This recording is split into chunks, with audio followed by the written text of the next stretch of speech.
अस्सलाम वालेकुम नाजरीन, में गुफरान बिन याकूब कासमी। नाजरीन, यूपी के शामली में 250 साल पुरानी खस्ताहाल मस्जिद के सामने अजान देने पर उमर कुरैशी नामी नौजवान को गिरफ्तार किया गया है।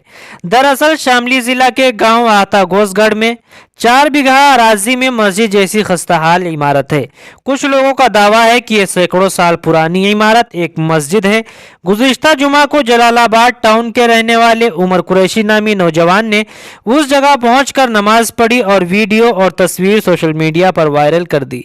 वीडियो और तस्वीर के वायरल होने के बाद मकामी लोगों में गुस्सा फैल गया, जिसके बाद गांव के सरबराह के नुमाइंदे नीरज कुमार ने थाना भवन थाने में मुलजिम नौजवान के खिलाफ पुलिस में शिकायत दर्ज कराई। पुलिस स्टेशन इंचार्ज ने बताया कि गांव के सरबराह के नुमाइंदे की शिकायत पर पुलिस ने मुलजिम नौजवान के खिलाफ आईपीसी की दफा 505(2) और आईटी एक्ट के तहत मुकदमा दर्ज किया गया था, जिसे हफ्ता को गिरफ्तार किया गया था।